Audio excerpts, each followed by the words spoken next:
So you're in Puerto Rico and you want to check out some of the popular beaches, but you don't know where to start. You've come to the right place. Today, I'll be taking you all with me to Fajardo, Puerto Rico, to Seven Seas Beach. Stick with me to the end to hear about one of my favorite surprises that I heard about Seven Seas Beach. So if you've been following along with my Puerto Rico trip, you know that I got overwhelmed with life and literally planned a trip to Puerto Rico 6 days before I was set to depart. The goal of this trip was self-care and relaxation, so the majority of what I spent my time doing was visiting different beaches, eating some good food, and getting lots of rest. So I'm here to take you guys to Seven Seas Beach so you can see what the experience was like for when you go to Puerto Rico. So along the way, I have been going through with you guys and actually telling you how much things have cost on my trip to Puerto Rico so that you can have some sort of idea before you visit. And the price to park in Seven Seas Beach is only $5. So Seven Seas Beach was about a 15 to 20 minute drive from my Airbnb. I did stay in Luquillo, Puerto Rico. Luquillo is about 45 minutes to an hour from the airport. So you're looking at about an hour to an hour and 15 from San Juan Airport to get to Seven Seas Beach. I was told that Uber service can be pretty spotty outside of the San Juan area. So I did get a rental car, which I was really happy that I did. But I was extremely surprised to see how much traffic there were at some places in Puerto Rico. So we will get back into that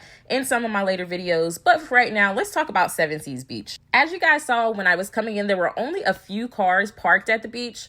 I was told that this was a popular beach and that it could get very crowded, but it's early morning on a Sunday, so we'll stick around to see if that traffic picks up at all.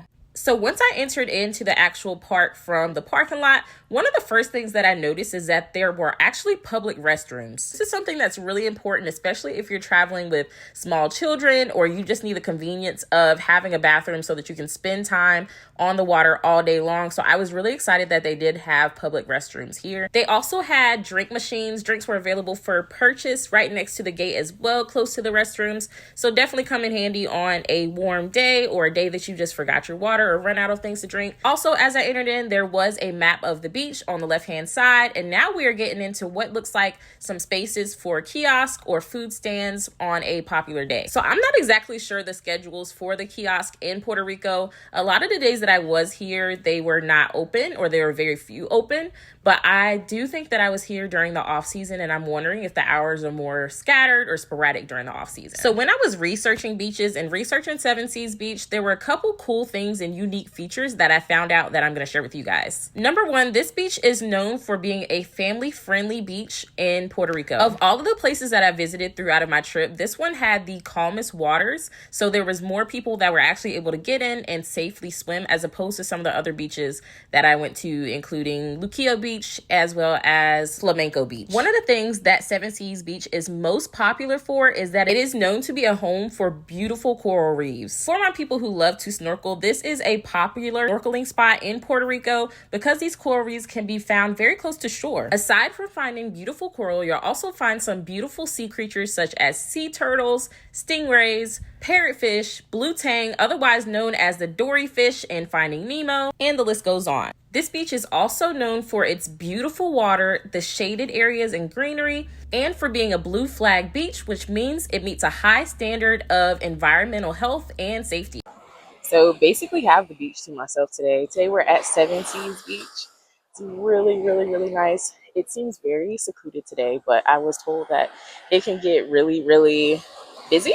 I am actually here on a Sunday though, so I'm surprised to see that there's nobody here. There's literally just lifeguards and maybe like one or two groups of people, but it's absolutely beautiful. It's clean here. You can see that there were places like that usually set up for food. Looks like they're not here today, but it's a really nice area. It has public restrooms, which is like a big plus if you're somebody that's traveling with a family or just somebody that just likes convenient bathrooms on a beach, which is like a plus.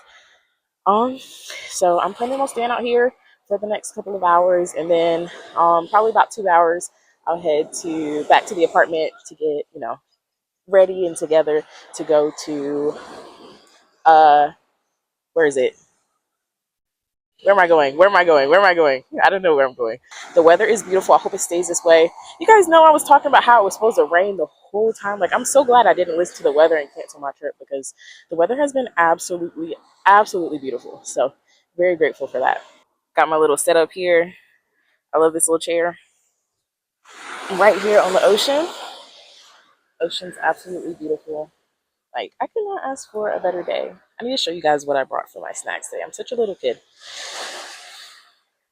The waves try to take my shoe away. Y'all, I'm very grateful for this shade. Like, I'm not used to having so much shade on the beach on such a pretty day. So I don't know. I guess I haven't been around like real like trees other than palm trees on the beach. So this is honestly like the perfect time right now. If I wanted to go tan, I could, but right now I'm hot, so I just want to stay in the shade and get some water. And yeah, so hopefully I've either given y'all a tour of the Airbnb or I will soon. I'm pretty sure I will have already, but so far it's been such a great experience. This beach was only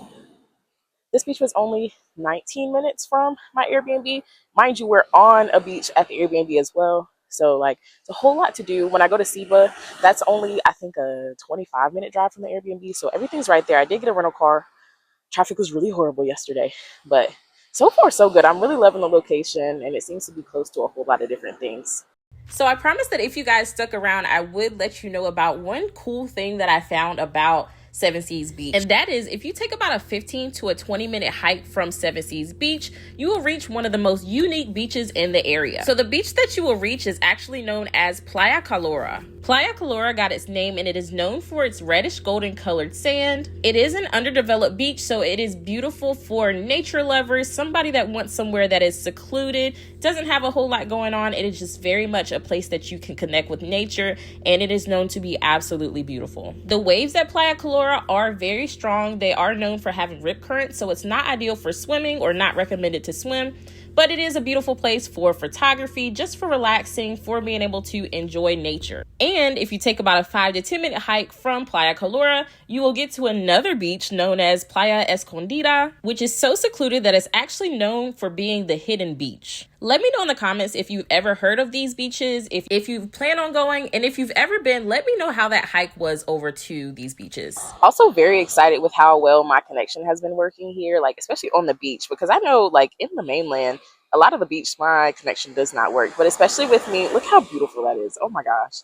Especially with me traveling solo, like it's nice that I can communicate with people if I need to. And like, it's just, yeah. So I wasn't expecting that. It is included in most phone plans. Puerto Rico is now considered domestic for most phone companies, but it's definitely important to look into your company and see what they qualify as domestic or whether or not it qualifies as international. Hopefully not, because it's still a U.S. territory, but just best to look and see first. I haven't been able to make calls, so I've just been making my calls through Facebook Messenger, but messages have been sending fine. I can browse the internet fine, so probably gonna scroll here and watch some reels or some TikToks or something and just relax.